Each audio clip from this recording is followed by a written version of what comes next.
నిర్మించి ప్రపంచానికి ఆదర్శంగా నించున్నాడు. ఇవాళ కేసీఆర్ గారు వచ్చి తెరిచి ఉన్న చక్కెర కర్మాగారాన్ని మూత వేసిండు.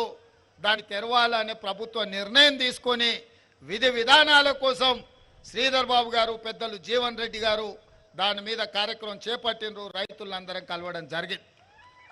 ఎన్నికల కోడ్ ముగిసిన 2-3 నెలల లోపే వీలైతే సెప్టెంబర్ 17 లోపల ఇక్కడిని చక్కెర కర్మాగారాలను తెరిపించే బాధ్యత మా మంత్రివర్గం తీసుకుంటుంది. ఈ ప్రాంత రైతులను ఆదుకునే బాధ్యత కాంగ్రెస్ ప్రభుత్వం తీసుకుంటుందని నేను ఈ సందర్భంగా తెలియజేస్తున్నా. మిత్రులారా, నేను మీకు కొన్ని అంశాలు గుర్తు చేయదలుచుకున్నా. 2004-2009 మా అన్న మధు యాస్కిన్ మీరు ఎంపీగా గెలిపిస్తే పార్లమెంట్లో కొట్లాడి సోనియమ్మను ఒప్పించి తెలంగాణ రాష్ట్రాన్ని తీసుకొచ్చిందంటే మీ నిజామాబాద్ ఎంపీగా మిత్రుడు మధు యాస్కి గారు సాధించిన విజయం అని చెప్పి ఈరోజు నేను చెప్పదలుచుకున్నా. మరి 2014లో కల్వకుంట్ల కవిత గారిని మీరు గెలిపించిండ్రు. సరే, కేసీఆర్ బిడ్డను నిజామాబాద్కు నిధులు వస్తాయనో 100 రోజుల్లో చక్కెర కర్మాగారం తెరుస్తుందనో మీరందరూ కూడా కవిత గారికి అండగా నిలబడ్డారు.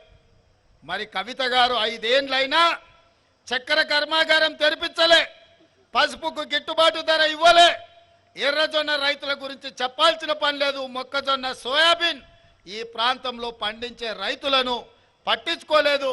ఇక వాళ్ళ నాయన అయితే ఒక అడుగు ముందేసి ఎవడు ఊరేస్తే వాడు ఊరేసుకున్నట్టే అని చెప్పి చంద్రశేఖరరావు చెప్పిండు. అప్పుడు చైతన్యం కలిగిన ప్రాంత రైతాంగం ఒక నిర్ణయం తీసుకున్నారు. బిడ్డ మళ్ళైతే రా, నీకు లగ్గం చేయకపోతే చూస్తామని చెప్పి. అందుకే ఆయల్ల మీరందరూ ఈ ప్రాంత రైతులు దాదాపుగా 100 మంది 2019 ఎన్నికల్లో నామినేషన్లు వేసి అందులో 80 మంది ఎన్నికల క్షేత్రంలో నిలబడి 100 రోజుల్లో చక్కెర కర్మాగారం తెరుస్తా అని మాట ఇచ్చి మోసం చేసిన కల్వకుంట్ల కవితను, కల్వకుంట్ల చంద్రశేఖరరావును 100 మీటర్ల గోతి తీసి పాతి పెట్టి మళ్ళా మొక్క మొలవకుండా మొత్తం కాంక్రీట్ చేసి పెట్టారు.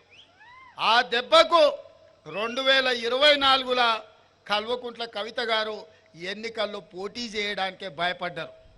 అంటే నిజామాబాదు రైతాంగంతో పెట్టుకుంటే శాశ్వతంగా ఇక్కడి రైతులను మోసం చేస్తే